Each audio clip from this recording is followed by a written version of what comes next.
Hello, everybody, and welcome to the Great America Show. It's great to have you with us. Happy Monday. I hope you all had a great weekend.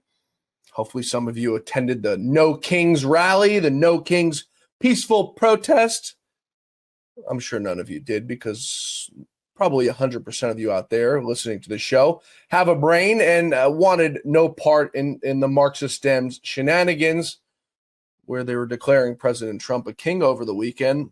I don't know one king who's went through what Donald Trump has went through in the past 10 years, from the Marxist Dems to assassination attempts, try to destroy his family, try to destroy his business, tried to put him in jail for 1,000 years.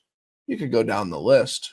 Doesn't seem like a king to me. King to me sounds like someone who would have stayed in power from 2016 till now. So Marxist Dems, total bunch of losers. It's not like they had anything else to do over the weekend. Anyway, Donald Trump paying them no mind, that military parade happening over the weekend. 100% chance of rain in D.C. Somehow there was not a drop of rain during the anniversary for the Army. Absolutely beautiful display, except if you're Rand Paul. Rand Paul, of course, taking issue with it, as he's taken issue with many things that Donald Trump has done since coming back into office. Let's take a listen to what Rand Paul's issue was with that military parade. I'm all for the president appearing and doing enlistment ceremonies at military bases. I've been with the president at Dover to receive home our dead soldiers, and so those who have been killed in action, and to mourn their loss. But I just never liked the idea of the parade, because I grew up in the 70s and 80s, and the only parades I can remember are Soviet parades for the most part, or North Korean parades. And the parades I remember from our history were different. You know, everybody remembers that famous scene of the soldier, you know, dipping the girl and kissing the girl in New York in a ticker tape parade. But we were rejoicing the end of war, and we were rejoicing our soldiers coming home. And that absolutely ought to be commemorated and discussed every year, Memorial Day, Veterans Day. But we never glorified weapons so much. And I know he means well. I don't think he means for any of this to be depicted in another fashion, but I'm just not a big fan. And then there is the cost. I mean, we're $2 trillion in the hole, and just an additional cost like this, I'm not for it. I do want to get. What is this man's deal? Why doesn't he take up issue instead of that and something patriotic for this country? Why doesn't he take up issue with Senator Lindsey Graham, also known as Lady G in D.C.? Lindsey Graham over the weekend stoking, of course, the war. Stoking the war. Demanding President Trump send over U.S. military equipment, maybe even troops, to go obliterate Iran if Israel can't finish the job. Why is Rand Paul not taking issue with this? The worst possible outcome for the world is for the Iranian nuclear program to survive after all this. How do you destroy their program? Through diplomacy? I prefer that, or through military action. If diplomacy is not successful, and we left with the option of force, I would urge President Trump to go all in to make sure that when this operation is over, there's nothing left standing in Iran regarding their nuclear program. If that means providing bombs, provide bombs. If that means busting bombs, whatever bombs. If it means flying with Israel, fly with Israel. The worst possible outcome for the world is to take the Iranian nuclear program on and leave it standing. That will be a disaster. Israel's war that Lady G now wants America, sounding awfully like he'd not be opposed to troops on the ground from a sitting U.S. senator. Imagine that. Rand Paul should be taking issue with that. That's who he should be taking issue with if he's so against this. Not a military parade celebrating the men and women who risk it all each and every day for this country and for us to be free. President Trump departing last night to Canada, to meet with the G7. And as soon as President Trump got there, he started with Carney, and he started naming names and called out the globalists. And the reason for that Ukraine and Russia war that is still ongoing. Take a listen. I look forward to that. The G7 used to be the G8. Barack Obama and a person named Trudeau didn't want to have Russia in, then I would say that was a mistake, because I think you wouldn't have a war right now if you had Russia in. And you wouldn't have a war right now if Trump were president 4 years ago. But it didn't work out that way. But it used to be the G8, and now it's, I guess, what's that, 8 years ago, it switched over. They threw Russia out, which I claimed was a very big mistake. Even though I wasn't in politics then, I was very loud about it. It was a mistake in that you spend so much time talking about Russia, and he's no longer at the table. So it makes life more complicated. But you wouldn't have had the war. Other than that, I think we're going to accomplish a lot.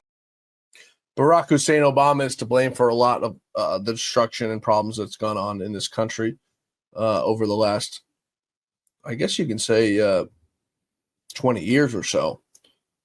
Been an absolute terrible guy. President Trump was asked about a possible trade deal with Canada. It's one that a lot of people have been waiting for. Certainly the stock market. Take a listen to what he had to say about that.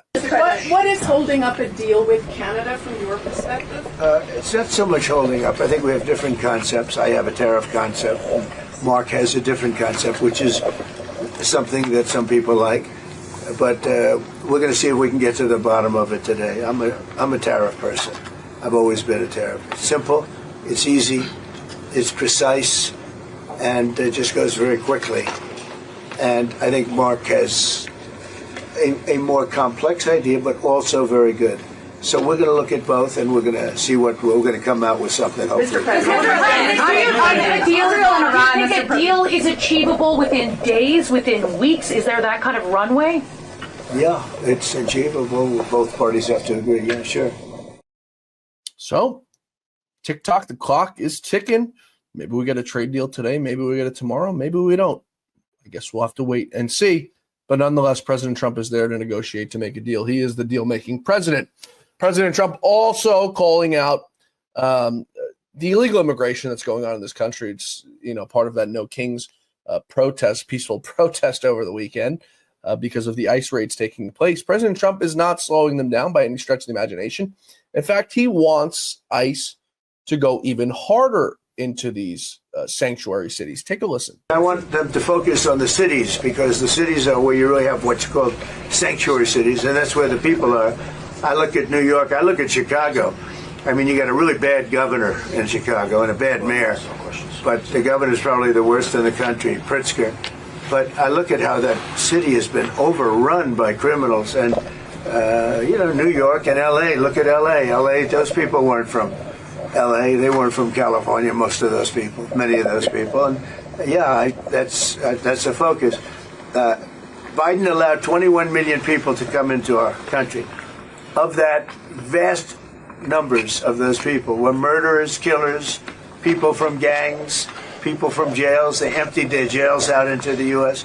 Most of those people are in the cities, all blue cities, all Democrat-run cities, and they think they're going to use them to vote. It's not going to happen.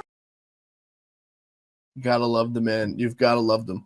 Our guest today is former supervisory special agent for ICE, Victor Avila, a great American, a man who knows just about everything that's going on right now with these ICE raids and everything that's going to happen in the coming days and weeks as President Trump ramps up these efforts with Tom Homan and the boys and Kristi Noem to deport these people from our country once and for all. You're still looking good. I'm still feeling good. I've got all your MyPillow products. Mattress topper, bed sheets, MyPillows, towels, slippers, blankets. I'm interrupting this commercial to do something I've never done before. Get 2 MyPillows absolutely free on orders of $100 or more. I can't do this forever, so get on board with this great sale today.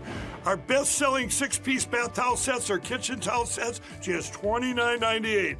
Our famous standard MyPillows only $14.98. Queens $18.98. King size only $1 more. Body pillows $29.98.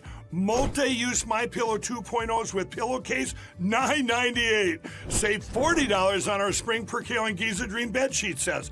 Any size, any color. So go to MyPillow.com or call that number on your screen. Use your promo code to save up to 80% on all MyPillow products. And when you spend $100 or more, get 2 standard MyPillows absolutely free. As promised, Victor Avila. Victor, always a delight to talk to you. I'm glad we could finally get you back on the show. A very busy man. What were you doing over this weekend? Were you at the protests? Were you rallying for the No Kings because Donald Trump's a king? What were you doing? I was not present at any of the rallies. I had been to DC a couple of times in the last couple of weeks, working on some other stuff. But let me tell you, the atmosphere I felt very, very different. Not necessarily better, just different in the whole bureaucracy world of the federal government. I think there's a lot of confusion. I think there's a lot of the mission. I come from, law enforcement where your mission is very clear. Your assignment, you know exactly what your assignment is. You exactly know who the bad guy is. And I think there's not that much clarity right now with certain departments across the government. And so you have, that's not a good thing, because then you have people guessing to do what is it that we actually do. Well, we've got some good news, and these are probably numbers that you've yet to see because they just came out. The New York Post is reporting today that nearly 1 million immigrants have self-deported under this administration. Now, this is under 6 months. I think he was offering them like $1,000 or $1,500 because they said like the average number of deporting someone could go up to $100,000 if you go through the court proceedings and all that stuff. So whatever they offered, $1,000, $1,500, these people, nearly 1 million people in under 6 months, Victor, have heeded the warning, packed up their stuff, and went back. And let me tell you about that. I wish we had more reliable numbers, because one of my meetings, believe it or not, in DC was about this. It was about counting the people that are going back. Now, the easy ones to count are the ones that are actually going through this process right. The federal government set up. I believe there's others that are not.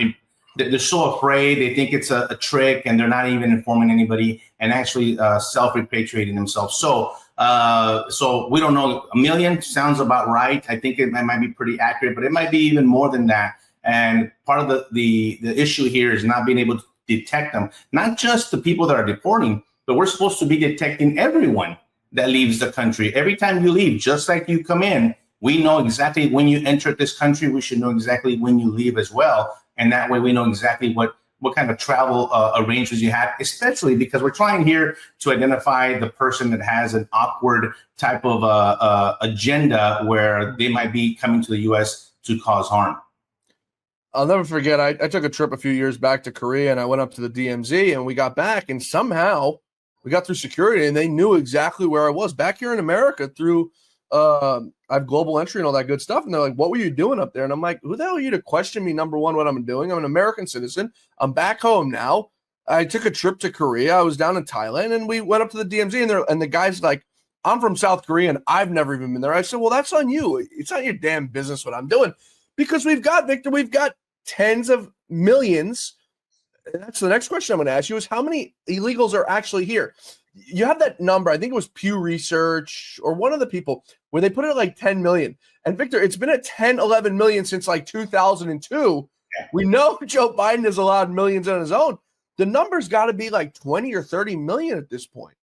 Absolutely. So that 11 million number, you're right. They've been saying that 11 million, even though before Biden, it was already 11 million. Yeah. So the official number under Biden apparently was about a little over 10 million. The official number, not counting the gotaways. Right.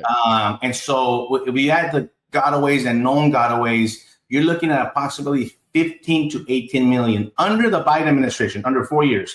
Add 11, there you go. We're in the upper 20s, low 30s of people, possibly even more, because the others that have been here, the other 11 that have been here for a long time, have then brought their family over. Now, they might have done it legally or illegally, but either way, they have that chain migration that we talk about has really occurred. And so that's why I think DHS is a little frustrated, because we know that you could reach your arm out anywhere in this country and get an illegal alien. And so why they're not doing that? And now you got the push from the left saying, well, wait a minute, you said that you were only going to pick up people with criminal histories and violent.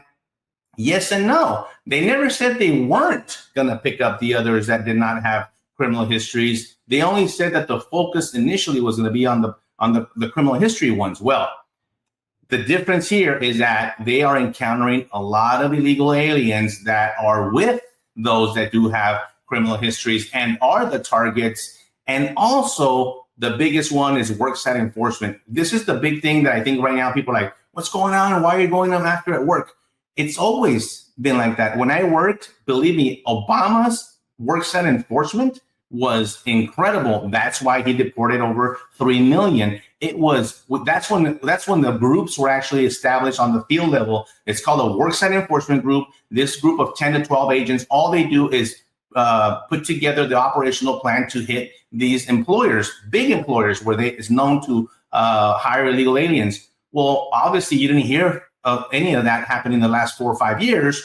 So people think that this is something new. It's not new. Everything that you see happening right now, John, is under the law, legislatively passed law. There's nothing extraordinary happening here other than enforcement. But, people, because they hadn't seen it in such a long time, they think that ICE is inventing things. Oh, you need a warrant for this, or you need a... No, we do not. And they keep on spewing all these lies, and you don't have to talk to an ICE agent, and you don't have to open the door, and all this nonsense that for some reason, John, I have to say this, it really upsets me. It only applies to immigration officials. It doesn't apply to the local police department, to the sheriff, to the other federal agents or state police. But only if you're HSI or ICE, or if you're working in that task force, then all of a sudden, we have no authority. We have no jurisdiction. ICE doesn't have any authority to be in the jail. All these things come up. And I keep on telling people there is no difference. It's just difference of a jurisdictions, because the federal government is all about jurisdictions, and it's about what laws are being enforced. So HSI and ICE enforce immigration laws. But as soon as you attach immigration, all of a sudden, they get released quicker from jail. They don't notify the federal government. All these protections follow the illegal alien, and it's uncalled for. It's very hard to tolerate that, especially from the sanctuary cities. I get for the longest time that the government's been run by the most inefficient idiots, Victor, that you could possibly find. What better way than to arrest these people at somewhere they're at? They're most likely not armed. They're not getting ready to hurt you when you come through the door. Okay, if you don't want to get them inside their workplace, you get them when they come out of their workplace. I mean, people are just absolutely so asinine and stupid. You bring up a good point, and it's the workplace raids. There was an article out yesterday morning at NBC News, and the headline is I'm sure you've seen, and we've all seen, we covered it on the show last week, the largest workplace raid in history, over 100 people in Nebraska last week. The article is titled, "How a City in Nebraska is Recovering After the State's Largest Worksite Immigration Raid. Omaha is Trying to Forge Ahead Following the Raid's Chilling Effect on the Local Workforce and the Community at Large." Okay, that's the headline. This is the first sentence, Victor, in that article. "Every seat in the waiting area of Glen Valley Foods was occupied with people filling out job applications early Thursday afternoon, 2 days after the meatpacking plant became the center of the largest worksite immigration raid in the state of Nebraska so far this year." This is, Victor, for years these people are telling us you can't find legal people to do the work. You can't find Americans who are going to do the work. That's total bullshit. Give them the opportunity to do the work, pay them an extra little $1, $2, $3, whatever the heck the job is, and minimize your profits a tiny bit instead of maybe 200%, 197%, and go to sleep at night knowing you're not breaking the law. That is very important. I'm glad you brought that angle, because it is on the employer, it is on their greed, and it is on their exploitation, because we got to face it. The illegals are being exploited on these. A lot of them, when I say exploitation and the word trafficking comes in, I'm not going that far, because I have worked those cases. It's very different. I'm talking about cutting the wages, paying them very little, making it very, profitable for the employer. Here's the other one. Here's the other one that a lot of people don't think about. A lot of these individuals are working under fraudulent documents. My goodness, I worked so many cases that the illegal alien, by the way, the employer said, I am going to use E-Verify, and here I come. I'm Victor Avila, but I have Joe Blow's social security number. Hey, he happens to be a U.S. citizen that I stole, that I bought from a guy that sells passports, visas, and work permits and all that. So the employer is like, well, this guy's good to go. He doesn't really check. And here's the problem. We have so much fraud. We have so many other identity theft cases that affect a lot of Americans that you never hear about that part. So the illegal alien is committing a crime, not just only working illegally, but now because of the false documents. And let me tell you, that business is way out of control because there hasn't been enforcement of that. When you do work sites, you then are also identifying the individuals. I hit houses and apartments with thousands of visas and driver's license, and that's what these guys do. And they make passports and they sell them to these illegal aliens. That's where the crackdown has to happen as well. Yeah, everyone's crying about E-Verify. E-Verify is no good if the employer is not going to abide by the law. Victor, that's like setting up signs on the side of the road that say the speed limit is 60, but you know for a fact that there's going to be no cops pulling anybody over. You're not going 60 miles an hour. You're going 70, 80, 90, 100, whatever the heck you're going, because you know that there's no enforcement. And that's what it's come to. These employers, they come in with the Social Security of the employees. They give it to the employer. The employer says, I wash my hands of that. As far as I'm concerned, this man from Mexico, this man from Venezuela, his name is John Smith. He's good to go. Get him to work. He's paying taxes. It's not the right way to do business. And yes, we do need to. This is a multifaceted system. We need to deport these people out of the country. But number two, we have to start making it criminal for these organizations and these employers who are hiring these illegals knowingly and willingly and using them as slave labor. Very, very few times do you actually see prosecutions. You do see fines, sometimes fines that are not stiff enough to where it would hurt the employer. You know, it's a $50,000, $100,000, whatever, $1 million fine, boom, the employer pays it and they're good to go and on to go with their business. They need to be prosecuted. But the problem here is you said it before, the side of the law and the prosecution is very difficult to prove knowledge. Yep. And that's that's the standard. You have to prove beyond a reasonable doubt that this person had knowledge of hiring this illegal. And exactly what you just said, the employer comes and says, well, hey, Joe Smith, it was a legal Social Security number. I'm good to go. And that's why you need right now. I think you need to ICE and DHS needs to go back and implement different types of enforcement activities, and especially when it comes to work site. I would rather, or even any location, a large location, I want to see them send in a couple of undercover agents. You know, set up not do the raid, a cold raid, what they call it, where they do a couple of drive-bys, they're around here, and then boom, back to 1978 when the Border Patrol used to do that in every runs. No. I wanted to see more a methodical case where you send in undercover agents, you gather the intel from the undercover agents that are now going to be inside and gathering all the information to then you actually go after the employer and then identify all the illegals and know when to hit that place. It takes a little bit more time, but I think the results would be greater. And I think what the American people want to see that. We should hire, I don't know if you know Lisa Page or Peter Strzok, the people who tried to set up Trump. We should hire these people back into government and tell them, well, give me your pension back. We know what you did was criminal in 2016. You tried to set up Donald Trump. Why don't you do some of these cases and we'll get you your job back? Victor, I very seldomly get my news from the ladies on The View, but they brought up a really good point, and I want to get your take on it. Take a listen. He agrees with not how he's doing it, but with what he's doing. So there's I think the there. strategy here is he's leaning into a scene right now, creating a bigger thing because it is the one thing that he remains supportive. Let's fix that right now because it is not illegal to be undocumented. It is not a crime to be undocumented. But what they're saying is the problem is that they are. It's not illegal to be undocumented. Victor, true or false? That's absolutely false. And they keep on saying, and I just saw this yesterday on social media, clips of all these news networks talking about not only is it not illegal, that it's a civil offense. Yeah, okay. They keep on saying this, that for because it's dealing with immigration, all of a sudden, it's not that serious. And I'm here to tell you, if you come into the country illegally, it's a violation. It is the misdemeanor the first time, but it's a violation of law under 8 U.S.C. 1325. If you come back, it's 1326, and then on and on and on and on. It's a crime. What they're talking about, because there is a civil side to immigration, and we're talking about the administrative side when we're talking about visas, and it all depends as to how you came in. whether you came in with a visa and overstayed your visa, that would technically be a civil forfeiture, right, of that person to be removed because they didn't come in what they call entry without inspection, an EWI.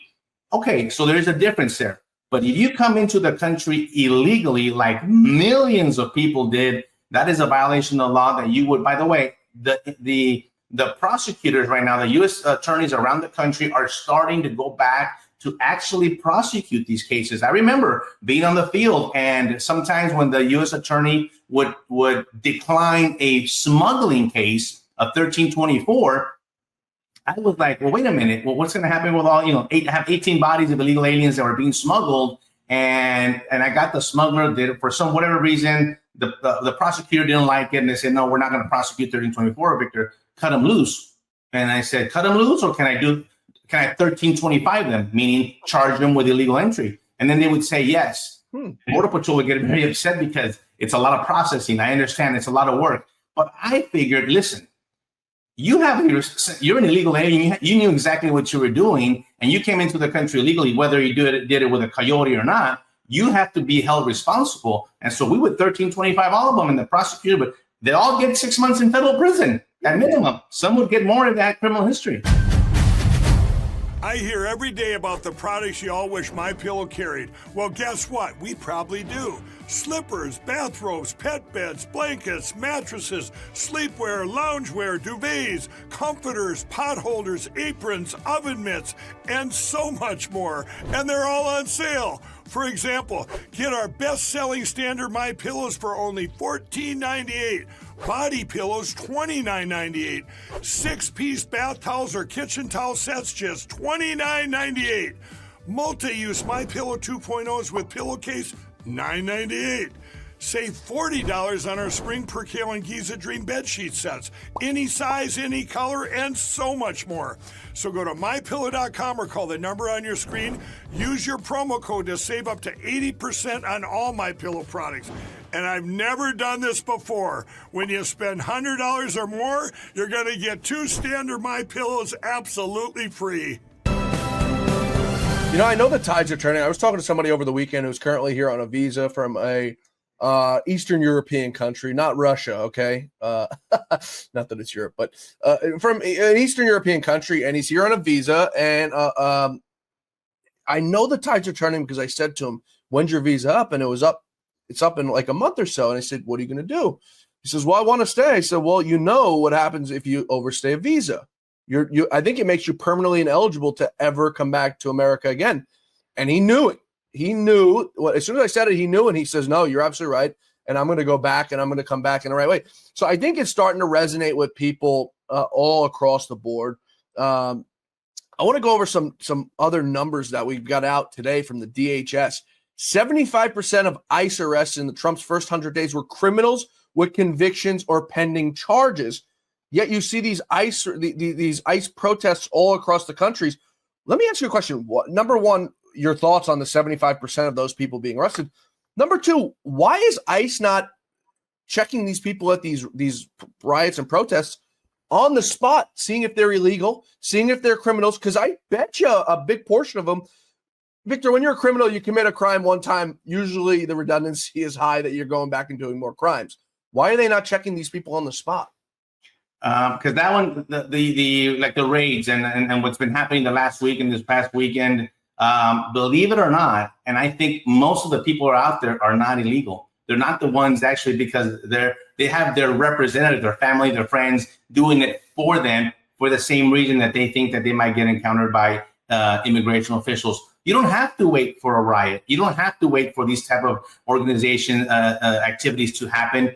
Believe me, the state and the locals know where they're at, what clubs they go to, where they do their shopping, where they live. They know. It's a matter of going and grabbing them. And it's there's a lot of hesitation here because this is what it is. You're going to have one that is going to be picked up based on what people think is profiling. Well, he looks Hispanic, so I want to pick up. Listen, I'm a Hispanic American. I don't care. I don't worry about it at all. If an immigration official would approach me, let's say I'm in Southside Dallas, Texas, and somebody, an immigration official approaches me, I have no problem I have no problem because I have nothing to fear. If they ask me what my citizenship, I'm going to tell them I'm a citizen of the United States of America, and that's it. And there's the conversation. But because of the left's rhetoric, they have even instructed people, even like me, resident aliens and Hispanics, oh, don't you talk to them. Oh, and so they make the encounter a very abrasive encounter that only makes the immigration officers think that maybe then you're not illegal to be here. And then it escalates from there. So as far as the percentage of 75%, it doesn't surprise me at all. Every single day, illegal aliens are committing crimes against U.S. citizens and other illegals, by the way, as well. They damage their own communities of where they live. And the other illegals that are not committing crimes can't stand the ones that are committing crimes because they ruin it for everybody. And so it doesn't surprise me one bit about the activities that they're doing. Because if one is too many, that's what I say. One rape is too many, one theft is too many, because we have, the left will say, well, they don't commit enough crimes, to compare them to U.S. citizens. I don't want to compare them to U.S. citizens. They're not supposed to be here to begin with. Well, that's one crime, as a DUI, a theft, a robbery, a rape, a murder, whatever, an assault is one too many for me, because we have to deal with so many of our own that I think that we have kind of shifted the focus, and you would never treat the U.S. citizen the same way as they do the illegal. Why does the illegal get all these extra protections, like I mentioned before? Yeah, they're afforded more protections than I think American citizens, which is disgusting. Yeah. You bring up a funny point, about being asked by a police officer or whatever if you're a citizen. I guess as you get older and wiser, when I was younger and I'd get pulled over, I'd talk to the cops like I was this big tough guy. Little did I know I was not a tough guy, and I was stupid. And as I've gotten older, Victor, anytime I get pulled over, I roll down all my windows because they're tinted. I put my hands on the steering wheel. I have my license and registration ready to go. I give them we have these things called PBA cards in New York. If your family members are police officers, it's an extended courtesy. Hello, officer. Not out of fear. It's out of respect for the law. Sure. And I can't tell you, Victor, the last time I've gotten a ticket. And the approach that I've taken now, I wish someone would have told me. They've told me, but I wish I would have listened when I was 17 years old. It's about respect for the law. And things are. And guess what? You're out of there. No problem. 5 minutes done. But John, let me expand on that real quick, because I think that's very important. And this is about culture. Yeah. The illegals that are coming from all over the world, they start with Mexico, Central America, Venezuela, and all these other countries. The number one biggest difference in our culture is exactly what you just described, is the respect for authority. Yeah. They grew up the opposite. The way I grew up, with my parents making me somewhat afraid of the police in a good way. You respect authority, not just your police officers, but your teachers, the people behind the counter at the store. You show respect to them. That's how I was brought up. So yes, I did stiffen up when I saw a uniformed police officer come up. I did act a little bit different. I was okay with that, because that's how my parents trained me. In other countries, they are trained the opposite. You hate on them, you spit on them, and as a matter of fact, in some countries like Venezuela, you kill them just because they're wearing a uniform. So guess what happens? Those people now come here, and that interaction that you just described, that the way it's supposed to go, it doesn't, because it clashes. So what do you expect? Well, violence is going to happen. Reactions from police officers are going to happen. Dually shootings, wrongful shooting, all the problems happen because of that interaction that they just don't mix like oil and water. They don't. And the illegal that's coming here doesn't want to assimilate, doesn't want to say, you know what, I'm just going to roll down my four windows, I'm going to da-da-da, and I'm going to identify. No. They're not going to do that. They're not going to come here and 2 days later, they're going to follow our laws and our Constitution. And this is where we find ourselves at. I wrote about this in my book. It's about assimilation. They talk about, well, they just want to come to the United States. No, a lot of them want to get all the benefits of the United States without assimilating them. And that's why you see him waving the Mexican flag, which, excuse me, is just upsets the crap out of me, because you're sending the wrong message.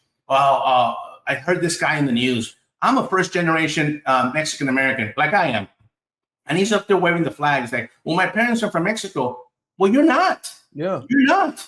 I'm in the same situation. As a matter of fact, my parents are probably more patriotic than that kid, because when my parents came over here, they did pay attention. They did follow the laws. They did assimilate to the community and their country and their state and their city, and they became members. And guess what? That made them Americans by working hard, by not being a public charge, by not committing crimes, by paying the emergency room service that they use because we didn't have insurance. Yep. That's my parents. I'm proud of that. I'm okay with those people. And then, of course, me, people say, well, your heritage has nothing to do with my heritage. I love my heritage. Yeah. But I'm born and raised here, Bubby, and my heart is my allegiance is here. And these protests are showing the opposite of that, which I think if you have that type of confusion in your mind and your heart about what flag you're going to wave, go home. Go home. What are you doing here? Yep. It's so simple. Just to riff off of what you said, there is a big difference between the respect that I think we're taught here in America. Respecting someone, Victor, doesn't require anything different than your ordinary day. I can't tell you, how many times I'll see a bathroom attendant and, they'll smile at you and they'll say hello. And you say hello, sir, to them, or hello, ma'am, to them. And the smile it puts on their face, or you pull $5 out of your pocket and you give it to these people. Victor, the smile it puts on their face is probably something that lasts them the entire day or the week, because everyone belittles them or treats them differently. I'm no different than you, Victor. We're the same on the inside. I probably got a few more pounds on me than you. But at the end of the day, we're all the same. We all are afforded the same things. We're born and we die. And when we die, we all go to the same place. So it doesn't take much to just be respectful to people, regardless of if they're cutting your grass, if they're attending a bathroom. Respect should be afforded to everyone. And you're absolutely right. These people who come from these other countries aren't afforded that same respect. They spit on people. They, disgrace our society, which brings up our next topic. Sean Duffy is saying that the federal government will not pay a single federal dollar for these people in these cities that are destroying, breaking up concrete to throw at cops and stuff. I mean, this is absolutely brilliant for states like California, who are in financial ruins to begin with. How much more money do we have to put into this? I mean, that's one of the reasons that they were kind of acting with impunity, because of the money that came, the taxpayer money, by the way, through these NGOs. That some of the NGOs are very upset because the flow of the money stopped, because they were aiding and abetting the illegal movement of people, and many other things. But this is what you have to cut off. I mean, I think everybody understands financially. You follow the money, you cut off the money because it's not in accordance to what's going to help the American people. And I think it's I brought this up in a newscast this past weekend that I did regarding. Because I think that all these riots and protests and all that, I don't even think it's really about immigration or if it's about King's Day. I think they use that as an excuse to dismantle, to break apart the fabric of this country. They hate this country because we're a capitalist, God-loving country. They're socialists. They're communists. And that's the ideology that drives them to pick up that rock and throw it against a law enforcement officer. That's actually more dangerous if you think about it, because you go down and talk to some of these kids, they're so confused. They have no idea what they're doing there. They think they're fighting for a cause, but they really don't know. But the cause is a bigger picture of destroying the fabric of our communities. Excellent point there, because you know what? Something I've been trying to figure out, and I've Googled and researched and asked Grok. You don't see BLM anymore. No. Because how many of those people realized they were being duped into buying something, buying a mansion for the head of BLM or whatever? They all realized, Victor, that the whole thing was smoke and mirrors. Something else you brought up is the NGOs. The Catholic Charities and the Red Cross are two of the biggest criminal organizations, in my opinion, in this country. They want to talk about human trafficking. Those two organizations, and I'm sure there's plenty more out there, are so guilty of human trafficking. You've got Diddy on human trafficking. Why don't you go get these people as well? And I'm not justifying Diddy at all. The guy's a scumbag, low-life piece of crap. But you've got him on human trafficking. Why are you not going to get these people who've moved millions of people, human trafficked millions of people into our country? I would have arrested so many of them. I did arrest so many of them in my career for those type of charges. First of all, just the smuggling for private financial gain. That's 10 years in federal prison. believe me, a lot of these Catholic charities, endeavors, and other organizations definitely qualify to do that. It's kind of reminds me of like a dope dealer, right? A lot of people think the dope dealer has to actually have possession of the brick of cocaine and transport it. But there's so many people in the dope business, accountants, doctors, lawyers, and many other type of business people that never see the drug, but they're also a narco trafficker. That's where I think there's no there shouldn't be a confusion when it comes to the NGO. That NGO, so maybe they didn't actually physically, they did assist by setting up the system to move the people on behalf of the federal government, making Biden the biggest trafficker that ever existed in the history here in the United States. And that's why we have hundreds of thousands of kids missing. We have no idea where they're at. They're starting to find some, by the way. Talk to Tom. They are grabbing some people. They are finding. These are the easy ones that actually were truthful, that actually had the actual address, and it was a good thing that they were going to go with a next of kin or family member. But the majority, I'm telling you, I flew with these kids. Where are they? I flew with them on the airplane from San Antonio, from Dallas, from El Paso, into D.C., into other airports, and they're gone, man. From Florida, they're gone. Who knows where they're at? Now they're going to check, by the way. And they're going to that address. Now ICE is going, and they go there and they're like, oh, no, this is not the right place. It's a wrong address. Or the kid was there at one point, is now gone. There is no trace of them. This is very sad and very dangerous because we have no idea where they're at. And what makes it so incredible is that they did it right under our noses. They knew. I wish I could describe to you the feeling that I felt sitting in an airplane, because the airlines were also complicit. Yeah. TSA was also complicit in allowing them, first of all, to get on an airplane without an ID. All these things, right? It all came together. They built this well-oiled machine. So what I want to see is the well-oiled machine going the other way, to kind of go backwards, re-identify where these kids are, find them, rescue them, and then everybody that's guilty and everybody that's here illegally, let's build this well-oiled machine to deport people. And that machine still needs a lot of working right now. It's still not functioning as well as it should. It gives me chills. You mentioned the kids. Every time I see Cash Patel or Pam Bondi put out a statement, we've recovered hundreds of kids. And I'm like, how did and not even immigrants, American citizens, how do your kids go missing? And I'm like, it's so mind blowing to me. We could spend another hour talking about that. Before we wrap up here, this is out of the Washington Post. Reporting today, the U.S. could lose more immigrants than it gained for the first time, Victor, in 50 years. Did you ever imagine that could be possible, given all that we've went through the last 4 years under Joseph Robinette Biden? No, and I'm going to be very honest. I've worked the border for over 20 years, and, illegal immigration always existed. Obviously, we had never seen what happened under the Biden. No one, not me, not Border Patrol, not anyone, because it had never happened that way before. But to see it happening and not have the authority or the means to stop it was very frustrating. I can only imagine the actual Border Patrol agent on the line every day having to put that uniform on and not being able to stop it. It is remarkable. But the shift that you talk about, that it's actually what's happening is now the illegal alien, and this is what I've been saying for many years, the messaging is not going to come from me and you, not even from the President Trump or anybody. It's going to come from the illegal alien that he or her himself calls back home and says, I didn't make it, man. I'm coming back. I'm getting deported. No, I did not make it to Indianapolis. No, I did not make it to North Carolina. As a matter of fact, I'm calling you from the jail cell, and I'm having to do 6 months. That's the one that matters, because guess what? They're going to say, don't do it, man. You're going to lose thousands of dollars, and you're going to go to jail, and you're going to be sent right back.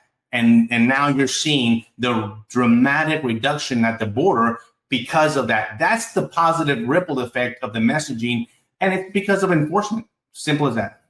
Yeah.